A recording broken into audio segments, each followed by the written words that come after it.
Three, two, one. We're ready to go again, Sally. Rock and rolling with Sally Estlin. How are you? Good morning, Bowtie Harry. How beautiful do you look? Very, very handsome and nice. Thank you, thank you. It's Tuesday again, down under, and today we're going to talk about a topic that's really heartbreaking for some parents: autism, or ASD, as we call it. And autism is a condition that was really quite rare 20 or 30 years ago, and it's now getting increasingly common. And we did a workshop on it on the weekend. Yep. And it was awesome to have three different perspectives. So autism was identified by a guy called Leo Kanner in 1943. He did a study of 14 or 16 kids, found a pattern and suggested, well, why don't we call it autism? Where was he from? He's in the US. Right. So only that recently, 1943. Yeah, 1943. Yeah. And then the Bible, you know, the world we live in is a pharmaceutical world. You know, the medical model is about pharmaceuticals. Yeah. And the book that drives prescriptions is a book called DSM, which is the psychologist's Bible. Yep. And autism was incorporated in that Bible from 1980 only. Right. So it didn't really exist in the lexicon of medical establishment until then. And the thing is, there's so much to learn. There's still so much we don't know about autism. We don't know. We're still understanding and learning about the patterns because it is a spectrum, and there's a phrase, if you know one autistic, you know one autistic. Because those patterns won't necessarily appear in the next one. Yeah, right. It's very individual. And the spectrum is so wide. Massive. So if I stressed you enough, Sally, or you stressed me enough, we could put each other into the spectrum. Yeah, right. So is it based on stress and anxiety? From what I was reading, is that seems to be the common element of that's a symptom. And anxious and often a lack of resilience within, well, in particular kids when I was looking at the area. But that's a symptom. The patterns that we see are an inability to fluidly interact. Yep. Communication issue. Can't respond fluidly. Can't express their feelings fluidly. Very, very limited eye contact. Yep. Constrained language and communication. Limited range of interests. So yes, we know everything about the latest Harry Potter movie or the Harry Potter series or the Lego series that we're into, or the asteroids that we know about. And then there's characteristic of Asperger's, which is part of the spectrum, little professor syndrome. But what really defines the spectrum is atypical sensory behaviour.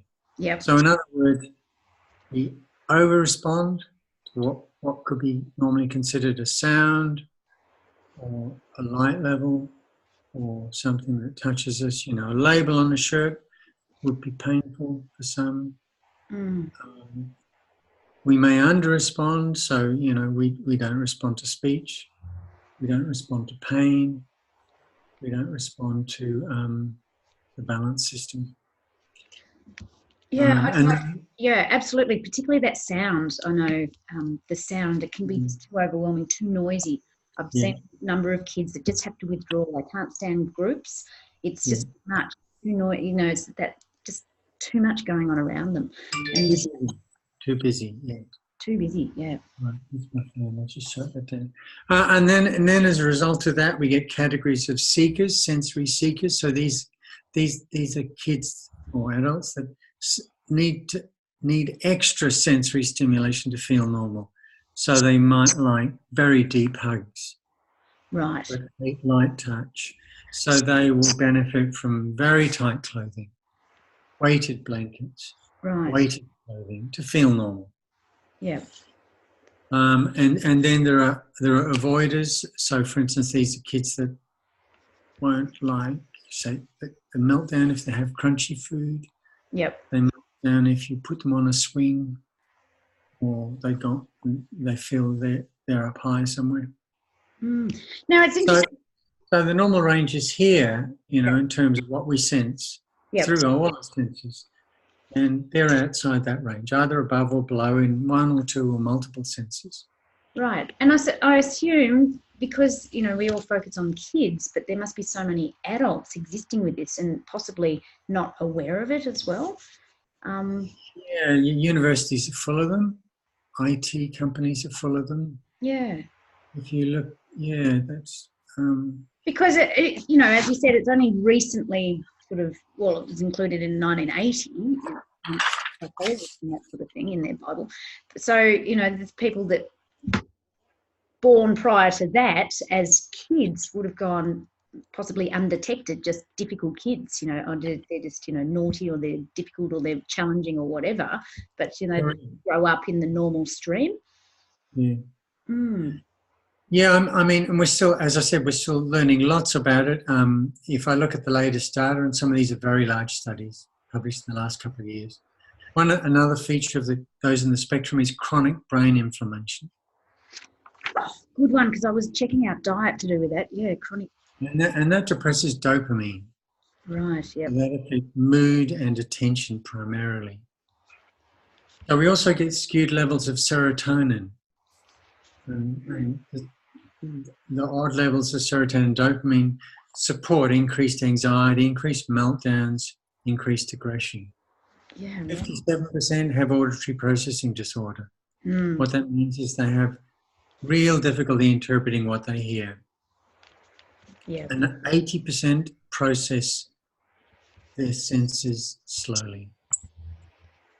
So it's not stupid, it's just slow. Yeah, and that's the big thing. Often these kids or the people are particularly bright. It's just misunderstood in the sense that they're processing it in a different way, or need it to be slower, because they often brilliant. As you said, in adults now, you're seeing them in IT companies and in startups, whatever.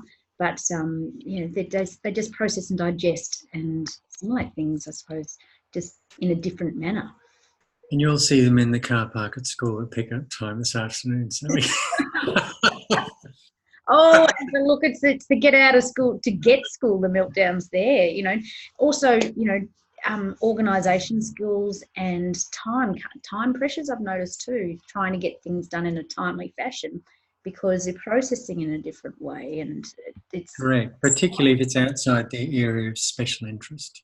Correct. I think that's one thing I've noticed is if it's not of interest, it's very hard to get them motivated to get into it. So there's some, and I'll just continue. The last big issue I found is that 90% have gut issues, because we find the same gene mutation in the brain and the gut. This is based on very large studies. So if we look at those three characteristics: auditory processing disorder, slow processing, and gut issues, the priorities are to address those. Now, the slow processing is a result of the gut and the auditory issues. That's a symptom. Right. So we're in an epidemic, and I'll just show you a chart from my presentation, and you can see that Australia is on trend. We're following the great US of A. Yeah. But the prospect is that by 2020, we'll have 5% of kids diagnosed in the spectrum. So the average classroom will have 1.5 autistic kids. Wow, because my stat said 1 in 70 Australians are diagnosed currently with autism spectrum disorder, ASD. Yeah. So wow, that's over 1 in every class. So it's becoming a thing where schools really need to be really aware of it and core teachers is what I can say. Yeah, measures in place, because it's challenging in a classroom where you've got kids that are at different levels. But identifying it, I think, is the main thing, and then you can work with it. So it's about managing it, isn't it, Harry? It's not isolating or, I don't think it is about managing it. No, I disagree with you. Well, I'll go to my model. Yeah. I think that the first thing to do is, like I say to all my mums, become a detective. Yeah. Start looking and noticing the patterns. What are the triggers? What causes them to melt down? Follow your intuition, map their strengths and weaknesses. Yep. Then the second thing, and this is something from a lot of people, but Temple Grandin, who's the most famous autistic that I know, he's written a lovely book called The Autistic Brain, and she encourages parents to build the strengths that they find in their autistic kids. And it applies to any child. Yep. Find their strengths and build it. That's the second step. And then the third step is banish the gut and auditory roadblocks. So work on those. Yep. Yeah. Work on the causes. If you work on the symptoms, it's a long, hard road, and of course you will have to do some of that. Yep. Interestingly, it's currently 3 males to every female. Is that right? Wow. We don't know why. We think testosterone may be involved, but there's no doubt that females underreport. There's no doubt current diagnostic criteria is better at picking up males and male-type behaviour. So females mask better. Yeah. Is it hereditary? Yes, we'll get to that in a moment. Definitely, good question. So you'll be better at masking your symptoms than I would because you're a female. Right. You interact better than me because you're a female. You've probably got more Facebook friends, more real friends than I have because I'm a male. Oh, come on, don't put yourself down. You're one of us. No. And you matured earlier. Yeah, that's so for those reasons, if you were in the spectrum, that you would be less likely to be picked up than me. Yeah. Because I'd disrupt. Yeah. You probably would. It's fascinating because I've got twins, and one's a boy, one's a girl, and just watching the changes in development it's remarkable how much further advanced girls are compared to boys at exactly the same age, even in growth. And the girl is interacting better? Yes, yeah. And she's able to mask. In other words, she'll fit in with what's required of her by her peer group. Yeah. Better than the boy. Yeah. Yep, absolutely. So that's why females are under-identified. Yeah. So we don't know what the real ratio is. Yeah, it all makes sense. It's interesting what you were saying about diet, because when I was reading up, number one thing was, get off the sugary foods and the fatty foods, but also gluten-free was the big one, just going gluten-free and casein-free. There's not, where I was reading, there's no substantial research to prove it, but getting rid of gluten and the casein. So there was a large study, again, I've done lots of data here. It's a large study of over 2 million, massive study, meta-analysis. And it found that genetic factors account for 81% of those in the spectrum. Environmental factors account for 20% and maternal factors 1%. So you can relax now if you've got an autistic. Whoa, only 1%. The environment. So that 20% for the environment. 1% for maternal factors. Yeah. So what question does that trigger in me is, well, what disrupted the genes? Yeah. And I think we're talking about stress.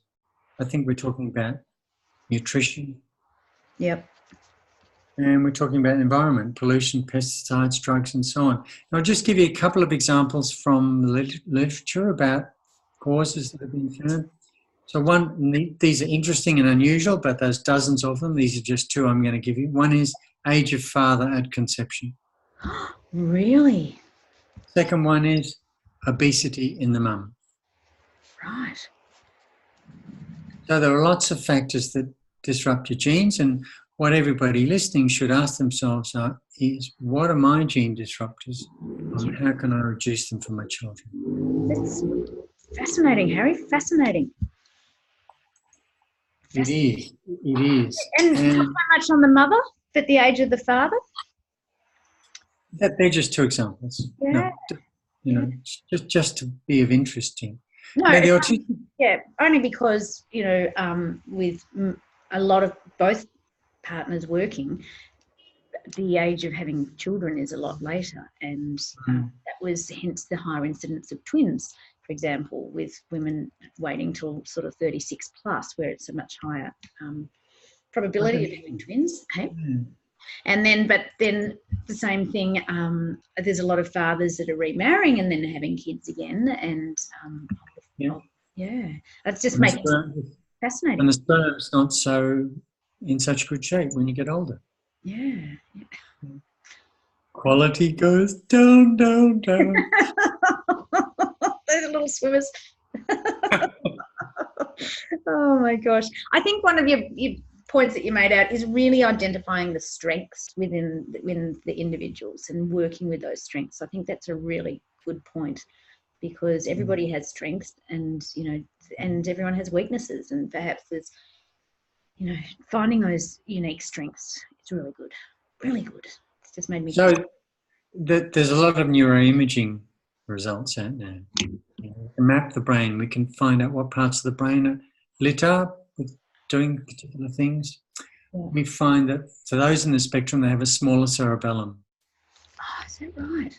So the cerebellum is the part of the brain, that primitive brain that manages movement and motor and all of that, but also all the signals go through the cerebellum, so it sprays signals out to the best parts of the brain to deal with them, and that gives you, you know, weak motor, weak balance, and weak learning. Yeah. We see asymmetry in the brain, so over-connected locally, under-connected globally. So that's why, you know, focused interests are a feature of the spectrum, because like Temple Grandin, who is over-connected in her visual system, if she sees something, she can do really well there. So she can look at a cattle yard and work out how it needs to look to help the animals. But if you were to ask her to listen to you, it will be a different story. Yeah, fascinating. It's fascinating. So have you done a model today, Harry? Because I haven't. I did do a model, and the last thing about the brain is there's an enlarged amygdala, which is where you store fear and emotions. Right. So, I have done a model which I covered before, and, you know, it's just become a detective, build their strengths, and banish the gut and auditory roadblocks. But I'd just like to talk about one more thing that one of the features of the spectrum, and you mentioned this early on, is anxiety. And one of the ways that we can calm the nervous system is by using music. And the other way is by doing creative stuff with our hands. Modelling, painting, drawing, all that stuff. And then it get us, you know, and deep breathing, but it'll get us out of fight and flight into that, you know, that calmer place. Yeah. So they're really useful tools for getting us out of anxiety. And someone mentioned to me the other day Mozart, with the Mozart effect or something with music. Do you know? Yeah, the Mozart effect was a study. It wasn't replicated, but it showed that students listening to Mozart could remember better and do slightly better in their exams if they listened to Mozart a couple of hours earlier. They only ever studied one of his compositions. But I've talked to musicologists, and they say that Mozart's structure of his music is unique. The timings between the fast and the slow parts match brain rhythms better than anybody else. And also, he was a child when he did most of his composing. So we use Mozart for childhood roadblocks. So I use a lot of Mozart. Yeah. But it's the whole thing is, it's just fascinating because there's so much more to learn and understand about it all. And as you said, it's growing in our population. As my stat said, 1 in 70 Australians have got it. Probably more than that. It's probably more like 1 in 65. Yeah, and escalating. So, the more we all can understand and work with it, and be able to, I think, identify it earlier on, so that can, particularly with children, so that you can work with the children and find the best way forward. And what impact will this have on, the autistic brain? I shudder to think. OCD is one of the things that, technology meltdown. I can feel it. Yeah. New iPhone this week. Are you getting one, did you say? I don't know. No, they're going to launch it. So I've got a couple of books I'd like to talk about. A couple of books. Temple Grandin. Mm-hmm. She's one of my heroes. She's made really a career out of being autistic, but understanding. And she's a professor. So she and where's she from? She's from the US. Yes. Very famous, Temple Grandin. She's designed the majority of the animal handling facilities in the US because she understands how animals feel when they're being taken through to be slaughtered. There's a lovely woman called Lucy Miller. She's an OT in Denver. I've had the pleasure to meet her. Wow. And she wrote a book called Sensational Kids, which elegantly covers how kids overload in their daily sensing. Yeah. So a lot of kids in the spectrum have sensory processing disorder. Mm-hmm. Yeah. And what's her name, Harry? Her name was Lucy Miller. Lucy Miller. There we go. Cool. Also, and the last book is probably this, The Brain's Way of Healing, by Norman Doidge, a Canadian. Yeah. And he covers why the music works and what we do in our music programs, our listening programs. But the gut is really important, and the other resource that's really useful for parents is there's a foundation run on the smell of an oily rag run by a lovely woman called Leslie, and it's called the Mind Foundation, MINDD, 2 Ds. Yeah. And it's just a wonderful source of information and help for parents who are desperate. Lots of resources, lots of explanations why, and lots of lists of people like me who can help. I know. Well, we picked this topic this week because you've just done a workshop on the weekend all around, and fantastic. And share a little bit about your workshop, Harry. It was good. We just put it up on Facebook and shared it through our networks. And we had a woman, Patricia, who deals with helps families with their autistic kids. So she goes to their homes and works one-on-one, and also works in classroom, helps them to get plans in place, helps the school to understand how they can best support these children.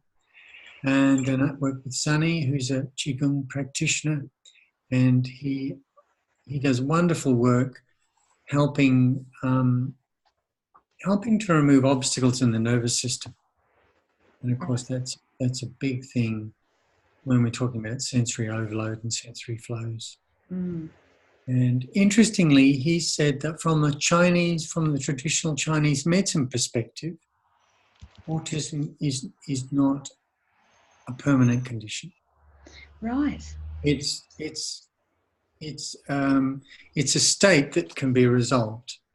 And I find that really refreshing, because that's the experience that I have. I think if mums stay the course and do enough work, and they manage to look after themselves in the process, then it's possible to normalise, most of the symptoms. Yeah, I was going to ask that before because, the focus is on kids and but so many adults, and also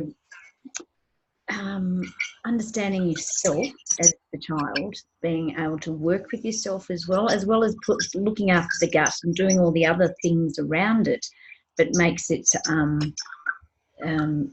more manageable and livable and as you say, more normalised.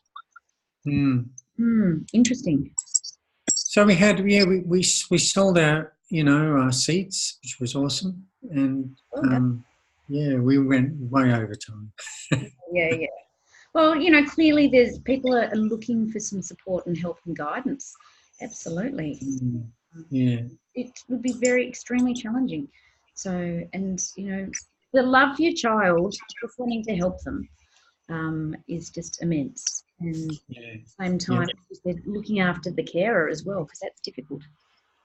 Yeah, I mean, some of the mums that turned up were understandably so stressed, and we're all human. We all fail, make mistakes, and it's really hard when you're put in a position where you fail often, because it's so hard, and then you beat yourself up about it, and you think you're the only one, and of course you're not. Yeah. And, just trying to get the information out there.